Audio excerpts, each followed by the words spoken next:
De volta ao Brasil, está marcado para amanhã o julgamento que vai tratar dos chamados penduricalhos no funcionalismo público. O caso será analisado pelo plenário do Supremo Tribunal Federal. Ontem, uma nova decisão suspendeu o pagamento de verbas indenizatórias não previstas na Constituição. Uma medida que atinge os integrantes do Ministério Público e do Judiciário. Para a gente pegar um dos muitos exemplos, em janeiro, só um desembargador do Rio Grande do Norte, só ele, recebeu R$ 384 mil brutos. Aí tem os descontos, né? Descontos saiu por 354 mil, né? Atualmente o teto do funcionalismo é de R$ 46.300, que é um salário de um ministro do Supremo. Afonso Marangoni com a gente ao vivo de Brasília, porque estamos na expectativa desse julgamento marcado para amanhã. Marangoni, bom dia.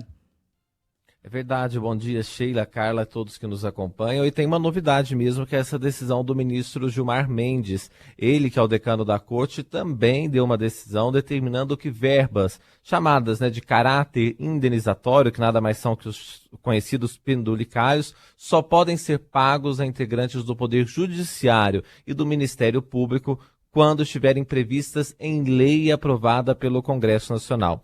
O que ele fez foi reforçar a posição do ministro Flávio Dino em relação especificamente, então, ao Ministério Público e ao Judiciário.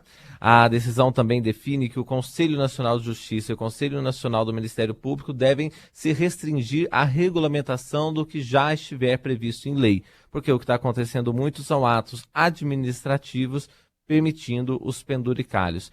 Gilmar Mendes, na decisão, deu 60 dias para que os tribunais e MPs estaduais interrompam pagamento de penduricalhos com fundamentos em leis estaduais, porque só vale leis do Congresso de acordo com essas decisões. Também deu um prazo menor, 45 dias, para que sejam suspensos os pagamentos instituídos por decisões apenas administrativas ou por atos normativos secundários. O ministro argumenta que não é compatível com o caráter nacional e com o princípio da isonomia do judiciário permitir que cada tribunal crie por decisão administrativa, ato interno ou projeto de lei estadual novas verbas indenizatórias para os membros. Gilmar também destacou a dificuldade em fiscalizar a criação dessas verbas, o que na avaliação dele reforça a necessidade de uma regra única em todo o país. De fato, a decisão de Mendes segue a mesma linha de Flávio Dino, que em fevereiro determinou a suspensão e a revisão dos penduricalhos ilegais no serviço público. E aí, então, amanhã a gente aguarda, na verdade, na quinta, que vai ser o julgamento. Na verdade, nesta quarta-feira mesmo, eu estou confundindo a data. Nesta quarta, o Supremo já analisa a decisão do ministro Flávio Dino, ver se ele vai ser referendado ou não. Talvez esse caso do ministro Gilmar Mendes também seja analisado em conjunto, porque se trata aí do mesmo tema, né? É isso aí. Hoje, terça, então seria amanhã, né, Afonso Marangoni? Exatamente. Amanhã. Bom, no Congresso, mudando de assunto, o depoimento do controlador do Banco Master, Daniel Vorcaro, ainda é incerto. Ele era esperado ontem na CPMI do INSS, não compareceu. Hoje, ele seria ouvido na Comissão de Assuntos Econômicos do Senado, mas a ida ainda deve ser adiada, né? Existe essa possibilidade. Aliás, existe a possibilidade de ele ir, Afonso Marangoni, de ele ser ouvido, porque é o que tudo indica, não vai ser. No máximo, vai ser uma sessão por vídeo, uma audiência, né, por videoconferência e só.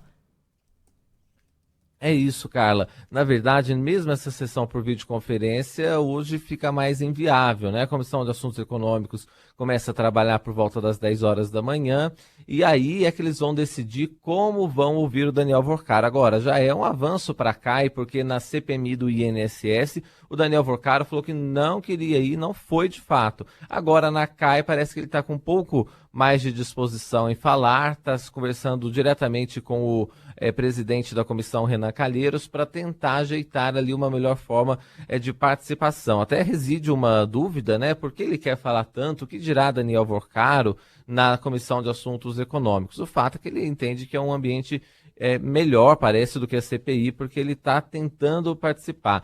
Ele, de acordo com as apurações, sugeriu 3 opções. Um depoimento em São Paulo, numa terça-feira. Neste caso, a comissão se deslocaria, então, a São Paulo para ouvir o banqueiro.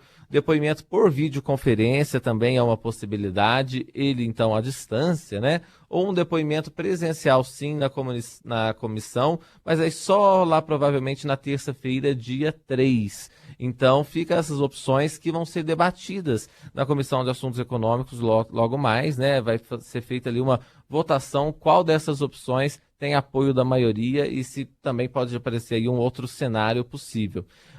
Como eu disse, né, é uma postura diferente de Daniel Vorcara em relação à CPI do INSS. Rapidamente, só para passar para vocês, a gente trouxe aqui ao longo da nossa programação ontem do encontro do ministro André Mendonça com os investigadores da Polícia Federal do Banco Master.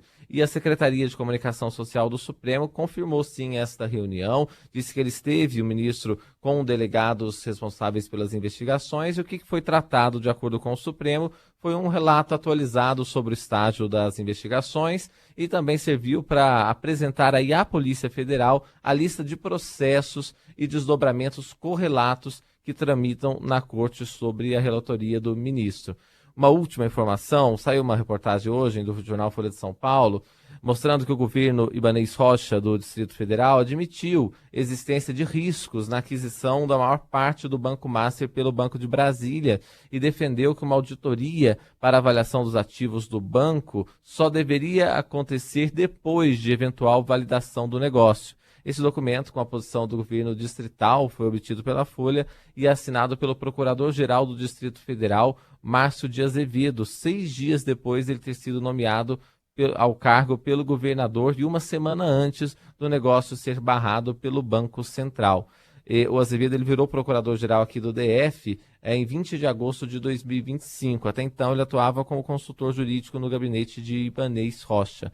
Aí a Procuradoria, inclusive, se manifestou, afirmou que o documento encaminhado ao Ministério Público, com esses senões, né, foi uma manifestação institucional amparada em comunicado de fato relevante ao mercado, divulgado em 22 de agosto. São novos contornos da questão do Banco Master, mas o que fica mesmo é a dúvida de como será esse depoimento do Daniel Vorcaro, mas parece que vai acontecer de um jeito ou de outro. Daniel Vorcaro deve falar sim na Comissão de Assuntos Econômicos. Os nossos ouvintes estão dizendo só no Brasil mesmo, né? Que uma pessoa que é investigada decide como é que vai ser ouvida. Se não quer ser ouvida presencialmente, vai numa videoconferência mesmo. Não, tem que ser em São Paulo mesmo. E essa reportagem citada agora pelo Marangoni é a manchete de capa, né, do jornal Folha de São Paulo.